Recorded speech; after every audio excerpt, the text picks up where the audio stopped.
Yes, I've been looking forward to this game for some time. I discovered it on Reddit a long time ago, like a little ray of light in an otherwise grey day. Now, I've seen hundreds of pre-release clips or alpha builds on our games. They all kind of blend together in a wave of, yeah, that looks alright, or yeah, I guess I could give it a go, or the rather unfortunate, must avoid with a passion. But this game, Monster Sanctuary, had me feeling very excited. I jumped on Steam straight away to see if I could buy the game now, or at least place it on my wishlist. I had to unfortunately wait, but it's finally out, and now I cannot wait to dive into the world of Monster Sanctuary, a pixelised adventure through a beautiful world, with high intensity and strategic battles. Welcome to Sanctuary, the last bastion of peace in a world that was ravaged and destroyed by war. Here monsters and people roam side by side just trying to live their lives. And to protect the order of things we have the Monster Keepers, people who capture and train monsters and also explore the areas to take care of everyone. You are one of these Monster Keepers, and in true RPG fashion, you get to pick your first monster. You have a choice of 4 spectral companions: a green frog, a red lion, a blue wolf, and an orange eagle. They each have their own strengths and weaknesses, elemental attacks and abilities. I chose my boy Willow here because he's an absolute tank and can also poison enemies. So winner winner, just sit back and watch them shrivel up.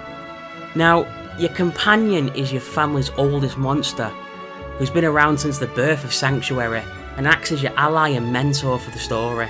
So, after a few battles, you find out that there are champion monsters, bigger, better, stronger creatures which lurk in the world, and recently they've been acting up and causing a lot of problems for the people. So it's your job to teach these critters a lesson and climb up the corporate ladder of the guild whilst doing so. So, one of the main features in the game is the battle system. You can see wild monsters wandering the world, and if you interact with one, the battle begins, and then in a true battle style, it all comes down to the last side standing. Team turn-based combat is how I'd describe it. All 3 of your monsters take a turn, then the enemy side takes a turn. Knowing you have 3 actions before the enemy strikes builds up an amazing level of strategy. It gives you time to work out the best possible approach to dealing with your foe.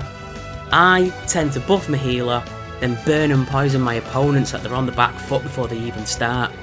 But that can be seen as defensive, so you can go all out if you want, it's all up to you, friend. In a standard RPG, when you begin a battle, it transports you somewhere, and you just hear dan dan dan dan dan dan dan dan dan dan dan dan dan dan, and you look at the background and you're like, yeah, well, that kind of looks like the road I was walking on. But this doesn't happen here. The background of the battle is exactly where you initiated it. This gives a grounded feeling, adding realism to the fighting these monsters in the wild. You don't know what's going to happen in this vast world, and having the battles happen there and then adds to the feeling of survival and camaraderie with your team against the enemy. After you finish your battle, you receive a rating from 1 to 5 stars on your performance. It's based on how fast you take down the enemy, along with factors like how many buffs on your team with how many debuffs are on the opposing side. The higher the rating, the better the reward. From upgrade materials to monster eggs. So if you're missing certain materials or monsters, it helps to farm those particular enemies, helping you in the long run. They are classed as rare rewards though, so it may take a few attempts if there's a certain monster you have your eye on. Each monster feels unique, and you can see from their abilities where they would fit in your team, in terms of damage, healing, or using a particular elemental attack. It feels like adding more tools to your arsenal, growing your own personal army. And don't worry if you receive an egg from a monster you already have. You can either respec it with different skills from the talent tree, making it perform a different job within your team, or trade it in for rewards. The more monsters you trade in and the higher their level, the better the rewards you receive. You can level up each of these monsters, and when they do level up you get a point to place into their skill trees. The skill trees are diverse and varied between everyone and allow for a high level of customizability. You can choose new abilities to make you more of a Swiss Army knife in battle, or do you just choose to make them stronger via passive skills, which up your stats or effectiveness of certain abilities. Some monsters can also evolve at the Tree of Evolution, changing how they look into a more mature, badass looking creature. Their stats generally increase, making them tougher, but they can also change their abilities, giving you different options in the skill trees. And don't worry what you sank points into disappears. These points are refunded so you can reinvest. I hope they expand on this feature once the game has a full release, as it makes your team seem more malleable and ever-changing, breathing fresh air into your gameplay. Plus, I love the collectathon style of these games. There's also an equipment system increasing the classic RPG feel. These increase your stats but require strategy, as they only increase certain stats. Do you increase a monster's strengths or work on filling gaps in their weaknesses? Well, that's completely up to yourself, but you can buy these in shops, but honestly, save your money. The treasure you find out in the world, hidden or otherwise, makes you feel like you're finding hidden gems to bolster your team. So, after battling, levelling up, and harnessing the power of all your skill trees, we have the champions. Champion monsters are the game's bosses. They have a large, menacing aura surrounding them, making them look larger and meaner. They can even take multiple actions in one turn. So these tough creatures stand in your way to saving Sanctuary, so you have no other option than to beat them into the ground. And they do provide an excellent challenge to test your skills. If you can get a 5-star rating on these battles, you might get a chance to receive this monster as an egg. And don't worry if you don't hit this rating the first time, as all bosses can be challenged again at the stronghold, giving you a lot more chances to farm that monster. You would think I'd get sick of the battles eventually, as some of these battles can last a few minutes, but you don't. There's a good level of strategy centred around team turn-based combat. Do you buff your turn, making them take less damage or deal more? Or deal debuffs, weakening their attacks or their defences? Or even status effects where you can poison, burn or electrify them? In true Metroidvania style, your path in the beginning is rather linear, but as you acquire upgrades for yourself or new monsters with abilities, the world becomes bigger and more complex and interconnected. Your own personal improvable abilities include some new shoes, which allow for a double jump, and some nice warm underwear which allows you to swim in ice cold water. But the best exploration abilities come from your monsters that you've captured. Once you've hatched a monster, even if it's not in your team of 6, you can use its abilities in the world. By doing this, they've made the process of exploring so much smoother. The Pokemon games made you have to trek all the way back to the Pokemon Center to change your team.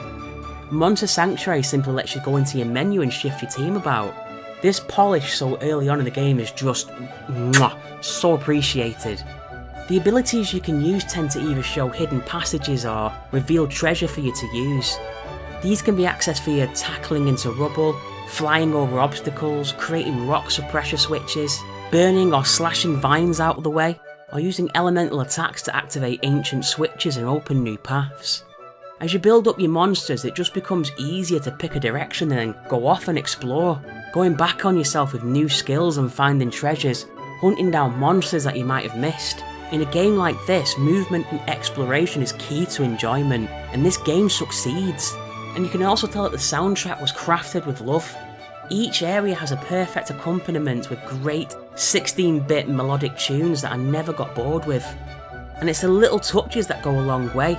The use of string instruments in the Sun Palace, giving it a more ancient and angelic feeling, or heavy drums in the Stronghold Dungeon, creating an intimidatingly grand sensation of this ancient building. We have wind instruments creating a playful, free feeling of life and mystery in the ancient forest. Music, when it's done right, elevates the experience into the stratosphere, and it's heavily appreciated. Now, when exploring in a game where you can capture monsters and get rewards, you don't want to lose your progress if anything goes wrong. But this game has an autosave feature when you enter a new room, so you feel safe knowing if anything happens when you die, you don't lose any development. It's a little touch but acts as a great safety net for players. This game is brilliant. A fluid pixel art style, polished battle animations, exciting battle system. It's also a surprisingly full experience for an alpha build of a game, so I truly recommend you purchase this.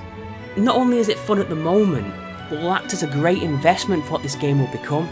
It's only early access, meaning it's only going to grow bigger and grander. I played through the story and was upset when it ended, as I was so hyped to continue exploring and collecting all the monsters available, and makes me feel great knowing this game's going to keep growing in the future. Thank you very much for watching my Monster Sanctuary review today. If you enjoyed what you saw, please give it a like. I publish new videos as often as I can, and if you want to see more, please subscribe and ring that bell to let you know when new videos are available.